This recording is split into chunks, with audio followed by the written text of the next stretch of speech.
Al via le consultazioni al Quirinale per la formazione del nuovo governo. Il presidente Mattarella a colloquio con i partiti di opposizione. Domani toccherà al centrodestra. Federica, il nuovo esecutivo sarà un test per la coalizione. La Cassazione ha confermato in via definitiva la condanna a 1 anno e 4 mesi per un camionista serbo. Nel 2018 a San Giorgio di Nogaro travolse e uccise nonna e nipote sulle strisce pedonali. Per superare la grave difficoltà finanziaria, la Cimolai ha presentato al Tribunale di Trieste la domanda di accesso agli strumenti di regolazione della crisi. L'azienda ora avrà 120 giorni per presentare un piano di ristrutturazione. Il mulino di Viale Legra sarà riportato agli antichi splendori, consegnati oggi i lavori che andranno avanti per 4 mesi, obiettivo evitare che il degrado lo rovini definitivamente. Fuori dalla Coppa Italia, l'Udinese promette riscatto già da domenica contro il Torino. De Lofeu su Instagram: dopo il Monza chiediamo scusa, abbiamo già voglia di tornare a stupire.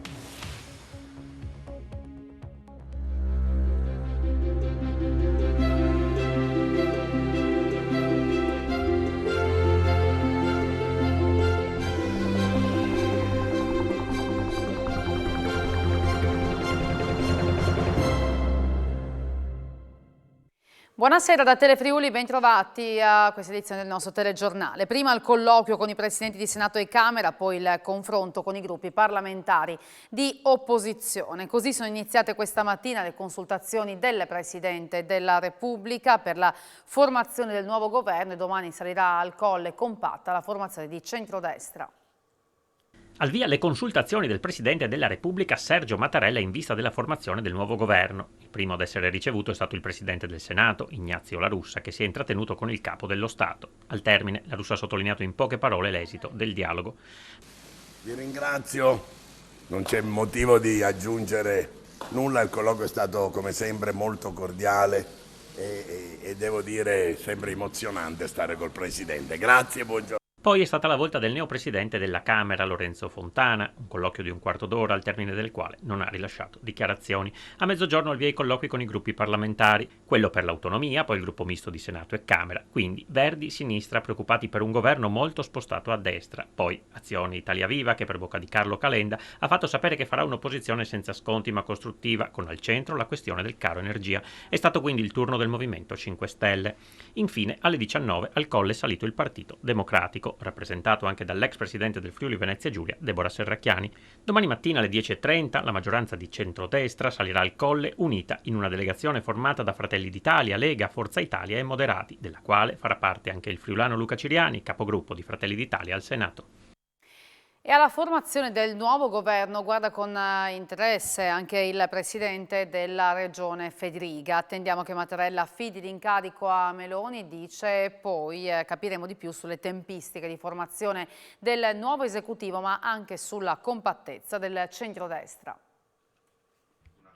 Nessuna volontà di dare peso ad audio rubati e poi la riconferma di una linea politica atlantista. Il presidente della regione Massimiliano Federica guarda con interesse e attenzione al Colle del Quirinale, da dove il presidente della Repubblica Sergio Mattarella darà l'incarico per la formazione del nuovo governo. Quindi da oggi in poi, o meglio da domani, se viene dato l'incarico dal presidente Mattarella al presidente incaricato, scatta il timer e capiamo allora quindi la velocità nel fare il governo, e quello può essere un termometro anche per capire la compattezza della coalizione. Fiducia anche sulla possibile durata di un esecutivo a guida Giorgia Meloni. Nelle altre legislature bisogna dire con chiarezza, perché si è sempre lamentata, è cambiata la maggioranza, verissimo, ma non ha mai uscite maggioranze chiare e quindi questa ha portato a una situazione di confusione. Per questo sono uno strenuo sostenitore di un'elezione diretta del Presidente del Consiglio, esattamente come avviene per il Presidente con i Presidenti delle Regioni, che possa dare una maggioranza chiara e un mandato chiaro. Non manca poi un commento al profilo basso della Lega. Ma la Lega ha sempre detto che vuole favorire non soltanto la formazione di questo governo, ma la durata di questo governo,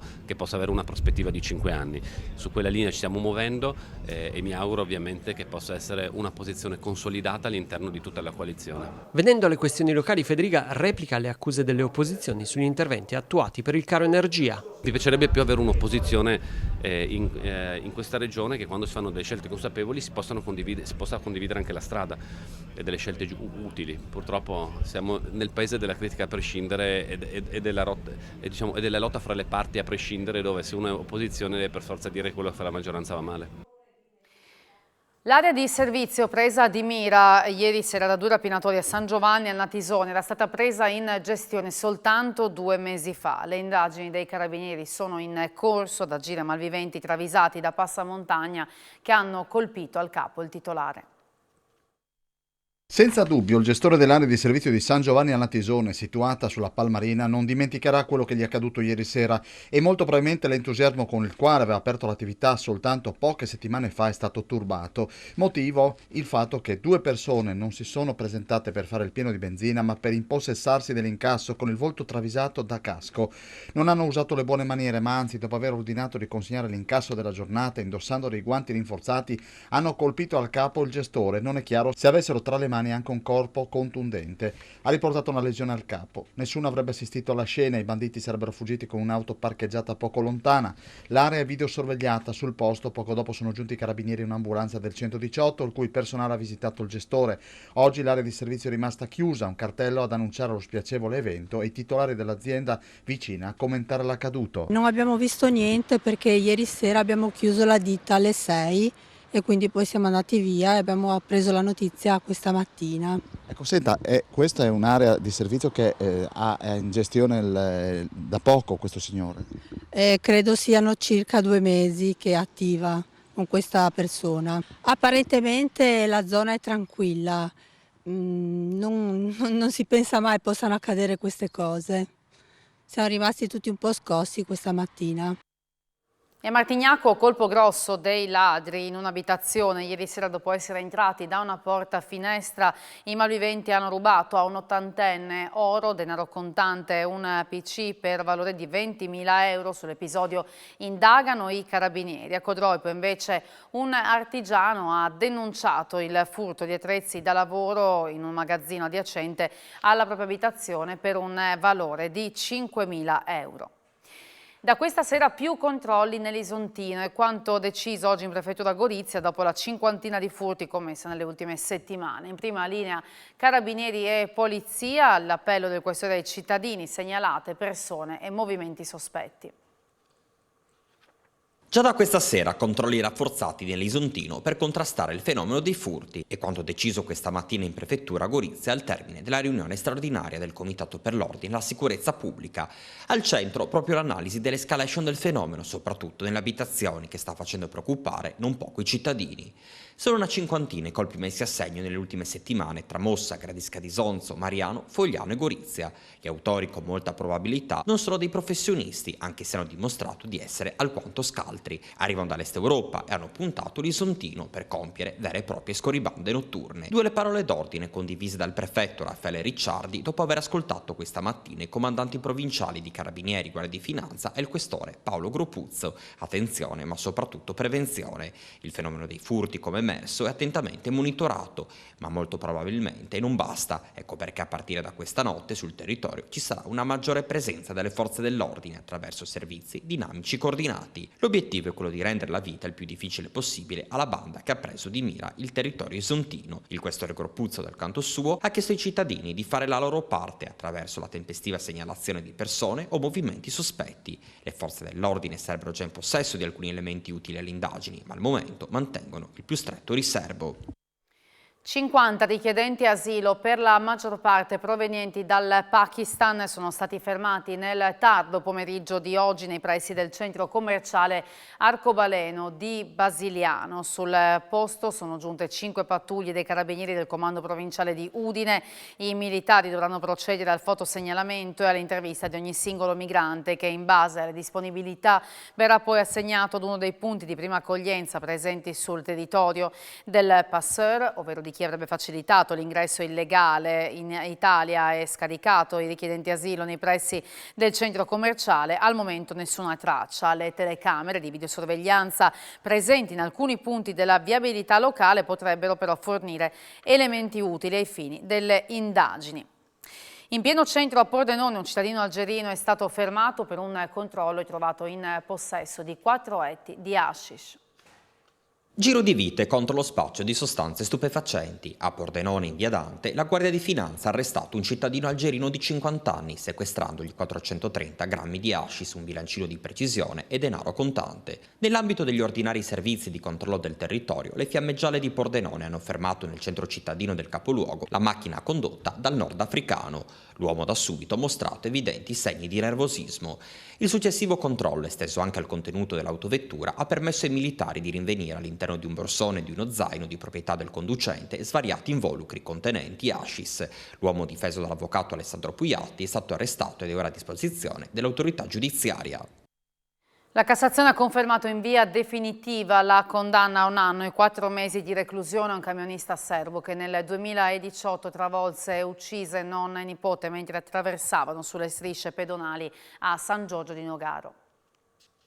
Era stato condannato a 1 anno e 4 mesi di reclusione per la morte di Giustina Zorzet e di Barbara Del Fabbro, nonna e nipote di 95-46 anni, decedute nel 2018 in un incidente stradale a San Giorgio di Nogaro. La condanna per omicidio stradale è diventata definitiva venerdì scorso, quando la Cassazione ha dichiarato inammissibile il ricorso di Jovan Petrovic, camionista serbo di 55 anni, contro la sentenza del GUP di Udine confermata dalla Corte d'Appello di Trieste. La tragedia avvenne il 31 maggio 2018. Le due vittime furono travolte dal camion carico di bramme guidato da Petrovic mentre attraversavano la statale 14 nel centro del paese, a poca distanza da piazza del municipio. Il camionista ripartì dopo essersi fermato al semaforo, ma non si accorse delle due donne che stavano attraversando la strada sulle strisce pedonali. Nonna e nipote morirono sul colpo, schiacciate dalle ruote del pesante mezzo. Ci sarà ricorso contro la sentenza che aveva dichiarato in primo grado non imputabile Meran, il cittadino dominicano che ha ucciso gli agenti di polizia Rotta e De Menego a Trieste nel 2019. La vicenda giudiziaria di Alejandro Augusto Stefan Meran non sarà chiusa con la non imputibilità per vizio totale di mente. La Procura Generale di Trieste ha impugnato la sentenza di primo grado che aveva visto la non colpevolezza dell'uomo che ha ucciso i due agenti Pierluigi Rotta e Matteo De Menego il 4 ottobre del 2019 all'interno della questura di Trieste. La notizia era stata anticipata dallo stesso procuratore Carlo Maria Zampi, che ora ha però disposto l'atto che chiede di disporre una nuova perizia collegiale per accertare lo stato di mente dell'imputato al momento del fatto e all'esito dichiararlo colpevole e condannarlo, definendo erronea l'assoluzione dell'imputato. Il suggerimento della Procura Generale di incaricare una nuova perizia da affidare a un collegio composto da almeno 3 luminari in materia che valutino le condizioni psichiche di Meran e le conclusioni raggiunte dai consulenti e periti che hanno operato finora. In questo momento Meran è ancora nel carcere di Verona in attesa che si liberi un posto in una delle REMS dove, è stato disposto dalla sentenza di primo grado, dovrà trascorrere almeno 30 anni vista la sua pericolosità. Battaglia legale milionaria tra Gazprom e Rizzani De Ecker. La società friulana ottiene il sequestro cautelativo di 24 milioni di euro nei confronti del colosso del gas che impugna il provvedimento e fa reclamo. Tra 2 settimane la decisione del Tribunale di Udine. Si saprà tra 10-15 giorni se sarà confermato il sequestro conservativo di 24 milioni di euro nei confronti di Gazprom Bielorussia chiesto dalla friulana Rizzani De Ecker. Concesso in via cautelare a fine 2021 e confermato a luglio dal giudice Lorenzo Massarelli del Tribunale di Udine, il sequestro era stato impugnato dai legali della multinazionale bielorussa. Oggi si è tenuta a Udine l'udienza di reclamo durata oltre 2 ore, al termine della quale il giudice relatore Giovanna Mullig si è riservata la decisione. La battaglia legale tra le due società riguarda la costruzione a Minsk, capitale della Bielorussia, di un grattacielo e 8 edifici residenziali, commerciali e direzionali commissionati nel 2018 dalla Gazprom alla Codest SRL, controllata e poi incorporata dalla Rizzani De Ecker. Un affare da 630 milioni di dollari. 2 anni fa, però, Gazprom ha cercato di estromettere l'azienda friulana imputandole presunti ritardi e inadempimenti e chiedendole quasi 34 milioni di dollari tra rimborsi e penali. Il tribunale udinese però ha escluso vizi e ritardi, giudicando la tesi di Gazprom priva di verosimile fondatezza, riconoscendo alla Rizzani De Ecker, difesa dall'avvocato Maurizio Miculan, il sequestro di 24 milioni di euro a tutela delle proprie ragioni creditorie. Per superare l'attuale grave difficoltà finanziaria, la Cimolai ha presentato al Tribunale di Trieste la domanda di accesso agli strumenti di regolazione della crisi. L'azienda pordenonese avrà 120 giorni per presentare un piano di ristrutturazione. Il futuro della Cimolai, il colosso delle costruzioni in acciaio che assedia Porcia, andrà scritto, o meglio riscritto, nei prossimi 120 giorni, 4 mesi per raddrizzare una situazione finanziaria arrivata all'improvviso a pesare enormemente sui conti a causa di alcune operazioni sui derivati effettuate dal responsabile finanziario dell'azienda pordenonese, poi rimosso, che hanno portato a un'esposizione verso le banche vicina ai 400 milioni di euro, secondo l'agenzia Bloomberg. Tanto che dopo un attento lavoro di analisi finanziaria e legale, il gruppo guidato da Luigi Cimolai ha presentato al Tribunale di Trieste la domanda di accesso agli strumenti di regolazione della crisi previsti dal Codice della crisi d'impresa, un passaggio confermato da una nota dell'azienda del gruppo che sottolinea come questa domanda serva a mettere in sicurezza l'azienda, i suoi business e l'occupazione, garantendo la continuità produttiva. La Cimolai conta su 1 migliaio di dipendenti diretti e 3.000 indiretti e dà lavoro a moltissime aziende del tessuto produttivo locale. Dall'accoglimento della domanda da parte del Tribunale, l'azienda avrà 60 giorni, rinnovabili per altri 60, per presentare un piano industriale nel quale mettere nero su bianco le misure per uscire dalla crisi, che riguarda le casse e la liquidità dell'azienda, perché il portafoglio ordini del gruppo è di oltre 830 milioni di euro con commesse per opere in tutto il mondo. Nel piano di ristrutturazione che la società sta elaborando, sottolinea la nota, è previsto un importante rafforzamento patrimoniale al quale hanno già manifestato interesse diversi soggetti italiani ed esteri. Da escludersi al momento la possibilità di un concordato in bianco trapelata nelle scorse ore, secondo fonti vicine all'azienda non è uno scenario attualmente preso in considerazione. Gli avvocati del gruppo sono inoltre al lavoro per rescindere alcuni contratti firmati dal responsabile finanziario che non avrebbe avuto le deleghe per farlo dai vertici aziendali. 120 giorni, insomma, in cui la Cimolai si gioca tutto. Rispetto alle previsioni di 3 mesi fa, la crescita del PIL in regione è rivista al rialzo per il 2022. Tuttavia le prospettive per la nostra economia appaiono ora meno favorevoli. Per il contesto internazionale, per l'inflazione per il prossimo anno, sono attesi un brusco calo degli investimenti e una frenata dei consumi delle famiglie. Il buon andamento dell'economia regionale nel secondo trimestre dell'anno porta a rivedere le stime del PIL del Friuli Venezia Giulia. Dovrebbe aumentare del 3,2% nel 2022 rispetto al 2,7% stimato a luglio. La crescita nel 2023 è prevista essere nulla, mentre nel 2024 si stima una variazione nuovamente positiva, più 0,9%, rispetto però al più 1,7% previsto a luglio. È quanto emerge dalle analisi dell'Ufficio Studi di Confindustria Udine su dati Prometeia.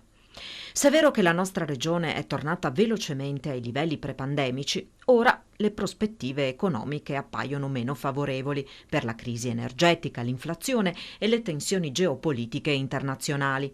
Sul fronte degli investimenti, dopo il più 17,8 del 2021, si prospetta un più 7,9 per il 2022, grazie ai bonus edilizi e alle risorse del PNRR.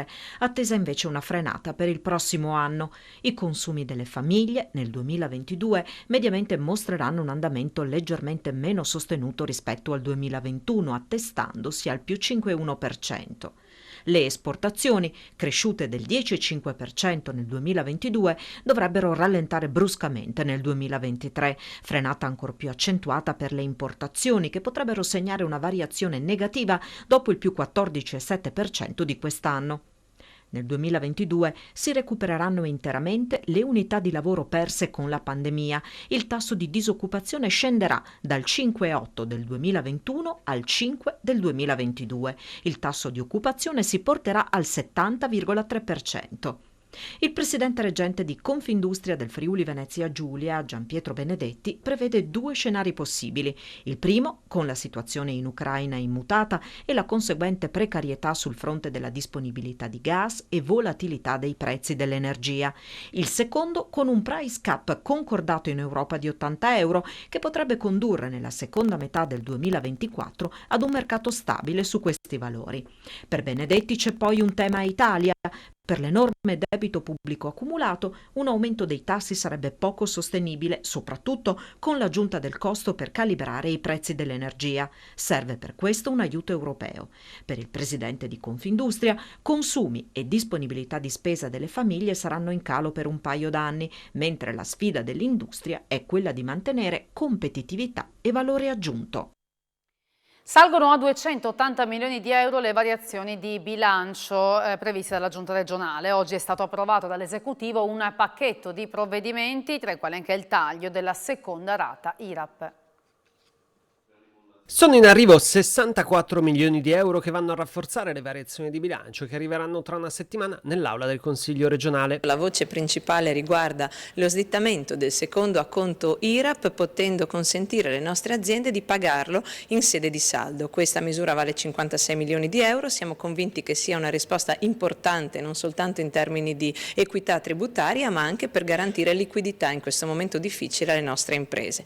A questi si aggiungono altri importanti emendamenti, penso in particolare a 10 milioni di euro sul 2023 per i nostri comuni per venire incontro alle difficoltà legate al caro energia, ed altresì a 800 mila euro per il comune di Udine finalizzato alla viabilità logistica attorno all'area Dormish, che è stata oggetto di un importante intervento finanziario da parte di privati, e a questo aggiungiamo anche 1.360.000 euro per maggiori oneri FVG Strade per quanto riguarda l'illuminazione delle reti e delle gallerie. Complessivamente quindi la manovra autunnale avrà un valore di quasi 280 milioni di euro e di questi la maggior parte andranno per supportare imprese e comuni sul caro bollette, oltre a prevedere 100 milioni di euro di contributi per l'installazione di pannelli fotovoltaici o altri dispositivi per il risparmio energetico. E prosegue la discussione sulla nuova legge regionale sui carburanti. Oggi l'audizione in quarta commissione ha fatto emergere un via libera unanime alla fascia zero, perplessità invece sull'app. Altro passo in avanti per la nuova legge regionale sui carburanti. Oggi si è svolta l'audizione in quarta commissione consiliare, alla quale è intervenuto anche l'assessore all'energia e all'ambiente Fabio Scocimaro. Presenti i rappresentanti di FIAB Confesercenti, Federazione Autonoma Italiana Benzina, Figisconfcommercio, Unione Energie per la Mobilità, Assopetroli, Assoenergia, Codacons e il sistema camerale regionale. Sostanzialmente è arrivato un sì unanime alla fascia zero, che prevede ulteriori contributi variabili da 1 a 10 centesimi per i cittadini residenti nei comuni che distano meno di 10 km dai confini di Stato.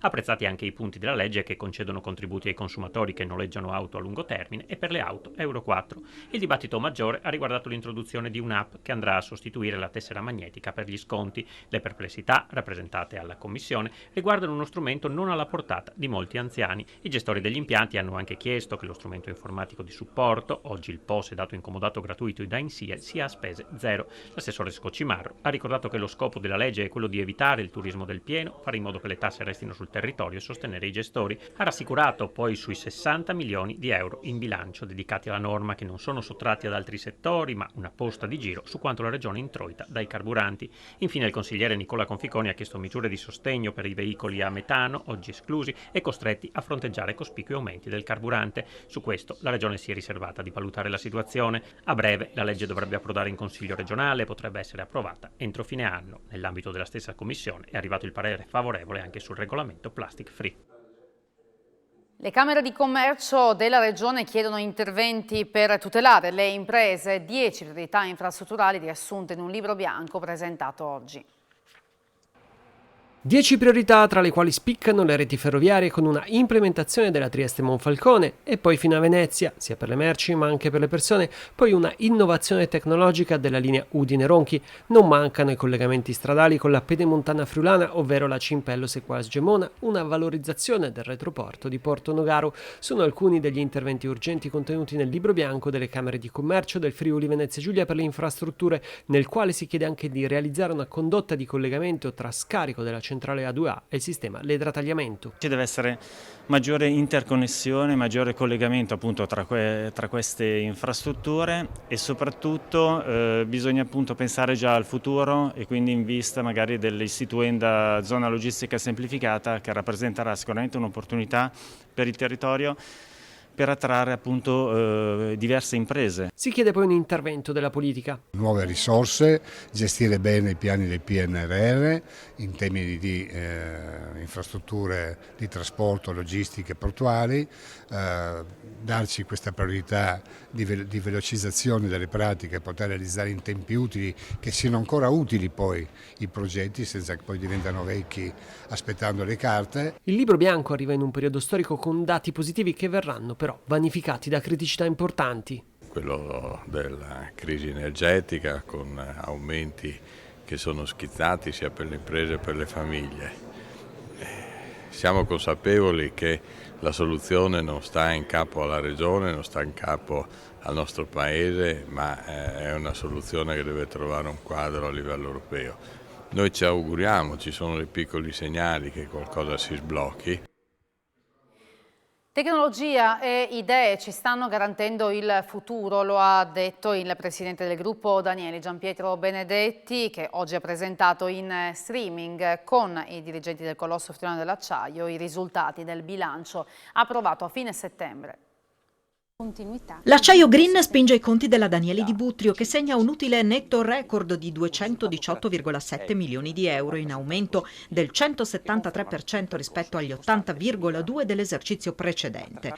Il bilancio, chiuso lo scorso 30 giugno e approvato il 27 settembre, è stato presentato oggi in streaming. Il top management della multinazionale friulana ha condiviso online risultati conseguiti, traguardi tecnologici, strategie operative future e proiezioni per il prossimo esercizio.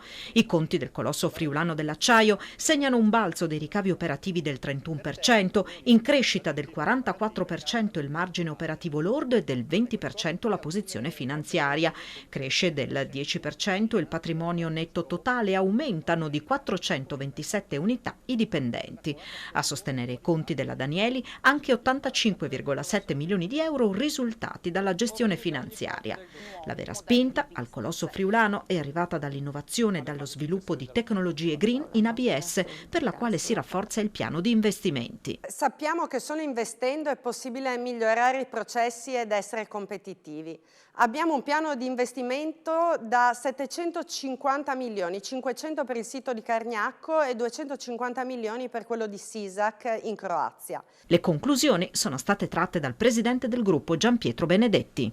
La costruzione di impianti siderurgici ha un pacchetto d'ordini di circa 5 miliardi che garantisce un lavoro per i prossimi 2 anni. La parte impiantistica arriva dopo di quella siderurgica. La siderurgica si blocca con il downturn dell'economia quasi immediatamente, così sta succedendo per l'ABS, che avrà un anno in prospettiva in calo, mentre l'impiantistica procederà bene, come dicevo, per i prossimi 2 anni. Il prossimo anno negli Stati Uniti partiranno le prime 2 microacciaierie Danieli alimentate con energia solare. Quindi la tecnologia e idee ci stanno garantendo il futuro. A Trieste si è concluso l'intervento di rinnovamento del termovalorizzatore da 36 milioni.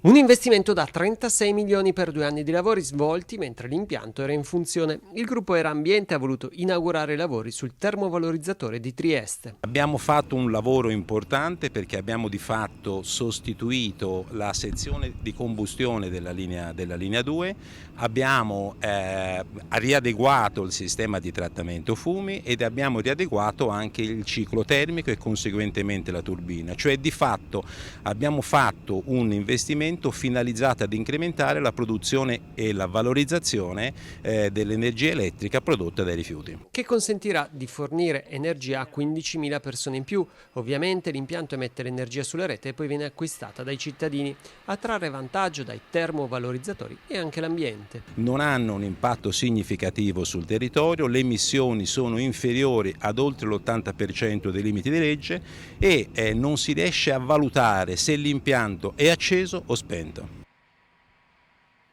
I casi Covid in Friuli Venezia Giulia nella settimana dal 12 al 18 ottobre si è registrata una performance in miglioramento per i casi attualmente positivi per 100.000 abitanti, 1.104 contro i 1.163 di 7 giorni prima.